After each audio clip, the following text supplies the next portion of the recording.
Okay, ready? It's filming. Yeah.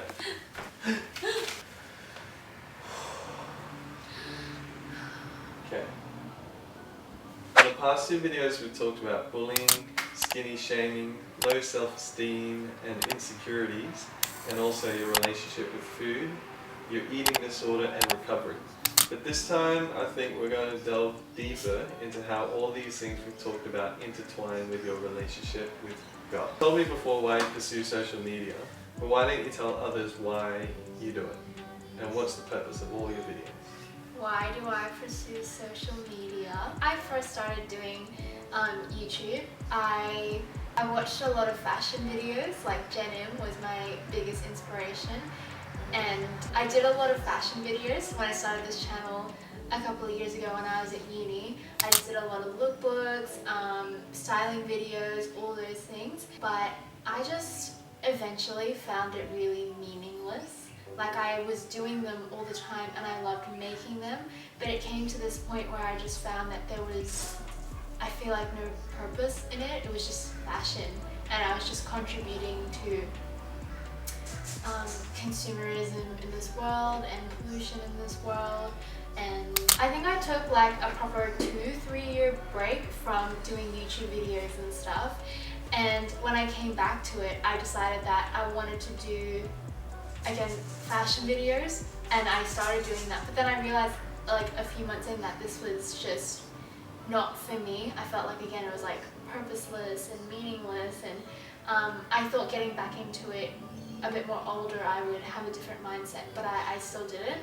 And I decided at the end of 2019, beginning of 2020, that I really just wanted to make my channel to be able to reach and influence others for Christ. I posted this one video of how I gained weight, and so many people found that and it actually took off and did really well. And so I started sharing a lot of my journey of like recovering from my eating disorder and how I gained weight and how my relationship with God plays into that. From there, I guess like it was initially about weight gain, but I kind of like really tried to niche it down to something different. I really just wanted this channel for women to find like their confidence in Christ, and to find their confidence in their body and in themselves and in themselves as a person.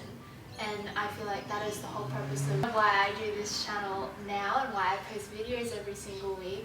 And yeah, that's the main reason for it all. I guess one of the main things that a lot of people think in social media is that people will portray themselves as someone that they may not be in real life, and people can get caught up in trying to portray a sense of confidence in themselves that they may not have in their real life. Yeah. But what are ways that you and many others out there can keep yourself from not allowing social media to rule your identity and also your identity in your body? Great question.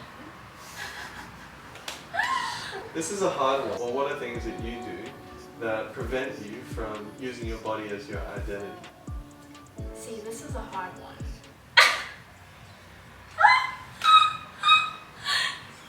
This is a bit difficult because this is a line that I've crossed many a time. Don't you mean? Just go ahead. Like, it is the line that I've crossed so many times, and it's something that like I end up getting like pulled into this mindset of allowing my body to become my identity, like not even consciously, and I get pulled so towards that, and I make decisions and actions based on that. And then I finally realize how far I've gone, and I have to like stop and pull myself back from that and backpedal and be like, hey, I'm not my identity. Like, my identity is found in so much more than that. I'm so much more than just my body. And I don't mean that in the way of like some girls, they could mean that in the way of sexually, like for themselves and how they look towards men, not even necessarily social media, like how they look towards other men, or like if they're single, and how they're portraying themselves to other guys and they find their identity in that. But like for me, I just found that like when I was trying to do those weight gain videos, I just kept realizing that I kept making my body, my identity, and like my brand in a sense. Like I just kept thinking that the more that I show it off in thumbnails, the more that I show it off in these videos and like wearing exercise clothes or tighter clothes or whatever, or showing you guys that I am confident because I can wear a bikini and stuff. I just, in those times, I'm not saying that there's anything wrong with that, but I know for me that's me going too far in that I'm making my body and myself my identity. And like it can't be such a hard line to cross, which I know a lot of people do cross. And in the end, like there's so many, I think, things that you can do practically to not let your body become your identity, but the main one is like really focusing on you outside of your physical body. Like not just focusing on yourself and like how well you eat and going to the gym every day, because all of that is really good. Like it is really good, and it's really good for you physically, but there's so much more to me and so much more to you and to everyone than just like our physical bodies and what we can like give to each other physically. Like as in like I look at you and I think you're like good looking or you're really hot, but I like you so much for so much more than that. I find that like to find value in yourself as a whole is to actually remember the amazing things that you love about yourself. I think the best way to not let your body become your identity in itself is to remember the values and the amazing things about yourself that is not just related to you physically and how you look. Like, you know, thinking like for myself, like I know I worked really hard. I know that like I can be really diligent in things and really creative, or I feel like I have a lot of wisdom to share, and like all those different things that I really love about myself really help pull focus away from like loving myself just because I look better now, or like I lost weight or I gained weight, or like a photo of myself in a bikini like got way more likes or whatever on Instagram than a normal photo would. It's just always pulling yourself back and actually remembering what you love about yourself inside, and remembering like what God sees in you inside, rather than seeing how you look on the outside or how anyone looks on the outside in general. I think it also goes like the other way, where instead of using your body for just to get the attention of people or to get more likes and things, that it can be used the other way, where your identity is based off that you're the skinny person, or that you're like a bigger person. Well, I'm just a bigger person and that's just who I am. Do you mean that in the way of like a body positivity movement? Like, oh, like I'm a bit bigger and this is like my body and I accept it and love it? Or is it like negatively? Negative. Oh, yeah. Okay. Yeah, because you're talking about how people will use social media alongside their bodies to get more likes, or to make themselves look confident. And there's nothing wrong with having a good body or being attractive or anything like that. But on the other side of it, there may be people that don't feel as attractive or don't feel as pretty, and social media will affect them in that way. I get that. And like you mean like how to not let your body become your identity, and like, oh, you've always been called the skinny person and that's how you identify yourself in. Because in the end, what matters is on the inside. Oh, okay. So you're catching on. No, but yeah, like it's the same thing. I think even like it goes both ways. Social media or not, like even reminding yourself of the things that you love about yourself and the value that you can bring to other people. Like, I'm a good listener, I know I'm patient, I know I'm kind, or whatever. Like knowing those values about yourself regardless of what you look like and what you can bring to the table in terms of like how you value other people, how you make other people feel loved and cared for. Like that is equally, or if not even more important. And even if you do feel down about yourself or negatively about yourself, like identifying your body as a certain thing because other people have told you that your whole life, that's not who you are. Like someone else's words should not be the be all and end all. And I know it can be hard because like it can literally be like your mom or your dad or your boyfriend or whoever saying these things to you, and those words can affect you so hard from people that are so close to you. But what matters in the end is what you say about yourself and what God says about you. So I guess in saying that, what do you think about modesty? You know, and showing skin? and where you sit with that in terms of social media, considering that the last video that you posted was a bikini video. Shut up!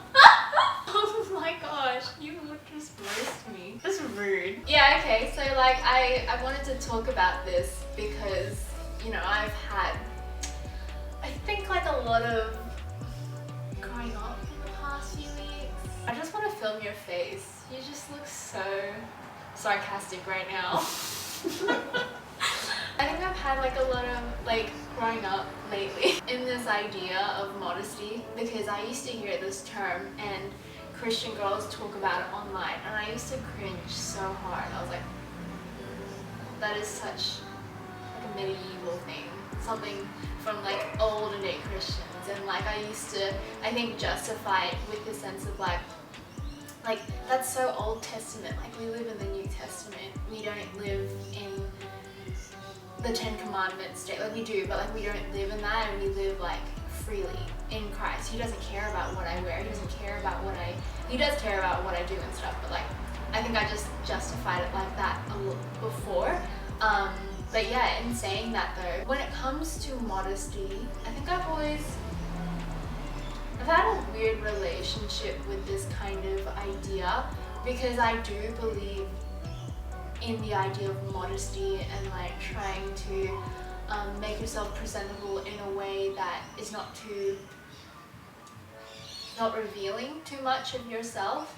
Like I always felt like, you know, your body and everything that comes with it should just be between like you and your husband or you and your partner or whatever, but like there's also this other aspect of me that has always felt like I do live in freedom and I do live in grace, and God's not going to hate me for wearing makeup, God's not going to hate me for wearing jewelry or nice clothes or anything like that. But the biggest, I think, revelation that I've had in the past few weeks is that like modesty is just, it's not for me.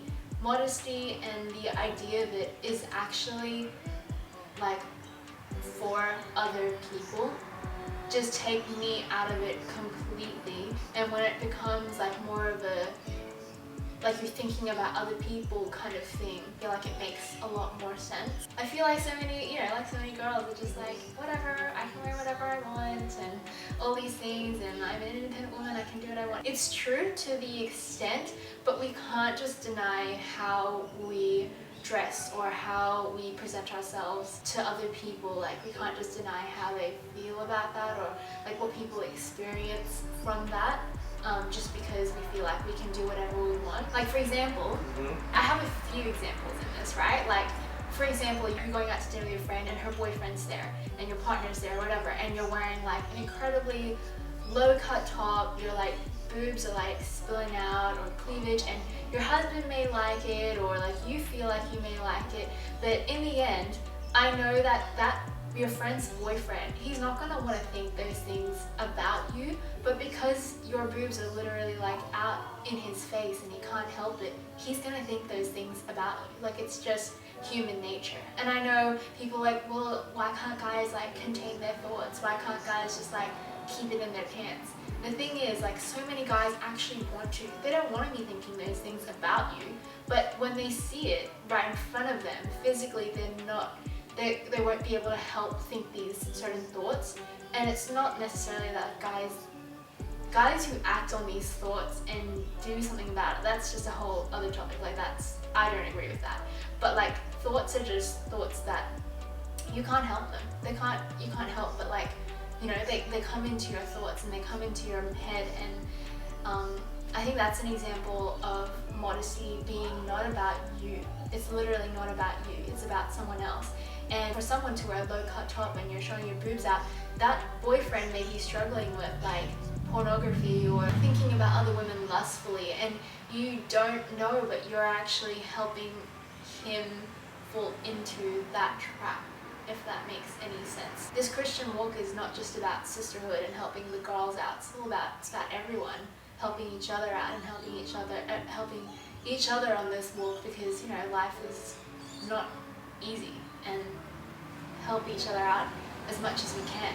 And the other example that I have in terms of that, because I feel like that's the most obvious example. Another example is that like I guess I didn't realize how much influence I had around those in my life. Like I have a small 6-year-old sister, and it wasn't up until like this year when she's actually in school and she's a bit more older now, I didn't realize how big of an influence that I had on her. Like she copies everything that I do. Like literally she sees everything that I do and she sees it as amazing, or she sees it as perfect, even if it's not. Like she just, I guess in a way, like idolizes me and my brother because we're like the older siblings. And she can't help but do that, but it has been such a big eye-opener for me when she's actually started pointing out like certain clothes that I wear, and she goes, why are you wearing that? Like your back's showing, or like, why are you wearing that? I can see your bra and stuff like that. And it's just like, I think like a really big eye-opener for me, because I realized like, man, I'm actually influencing her to wear certain things or to think a certain thing. And even especially like as my YouTube grows, my following grows, like I'm currently at 29,000 subscribers right now, but it makes all the difference to know that like that amount of people are following me and seeing what I put online, and they can easily just be influenced by what I'm saying and doing through my actions or what I'm wearing. Like I'm making a statement by what I'm wearing, and it makes such a big difference in how other people like view life from that. So that's my take on modesty. Sorry, that was really cool. That's good. Well, I guess in all of this, you mentioned you want to focus more on God confidence and not just so much on body confidence. Even though body confidence is good, being fit and healthy, what are some things that you and women all around the world, and your followers, and your friends, and anybody that's watching this can do to achieve that God confidence in their life? Great question. Obviously, like, you know, I'm not perfect.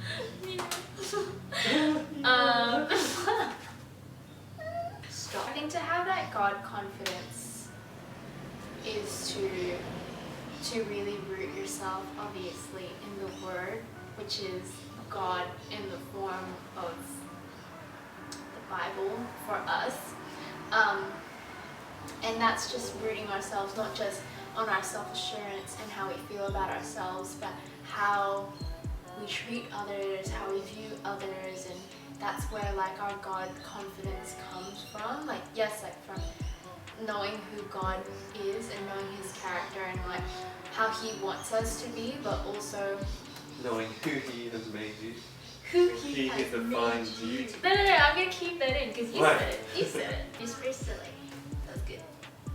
I think it's kind of difficult to do that though, like just like being by yourself. And I know it's not easy to see people right now, like in this COVID period, especially for a lot of people around the world.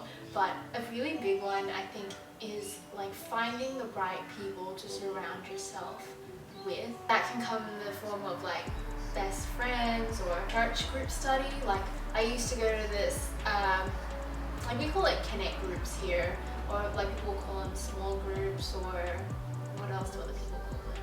Church group, life group. Church group, life group, yeah. Like I think finding yourself like in a good group of people like that. Like I went to one of those before, and it was all girls, and it was really, really great because I just found that like we were always just encouraging each other, like building each other up constantly. Every single week that we saw each other, it's so nice being like in an environment of girls. Everyone's just complimenting each other, like compliment after compliment and encouragement after encouragement. And I feel like it just really builds so much of like your God confidence and your confidence in yourself, for sure. Those are, I guess, the main 2 tips to me, is like seek others around you who pursue God and encourage you in your journey, and also learn how to seek God for yourself every single day. Remind yourself, it is also like a daily thing, remind yourself that it should be about it should be about God confidence, not about body confidence or self-confidence. It's not about you, it's about like your confidence in God, because God is like the unwavering thing in your life, the rock, and you are like knowing or reminding yourself of knowing that like you are, you know, just human. That's I guess like all I had to say on that topic. Thank you for sharing everything that you've spoken about today. I'm sure a lot of people will find value in what you said, so it's really good. And yeah, we'll see you on the next one. See you in the next one.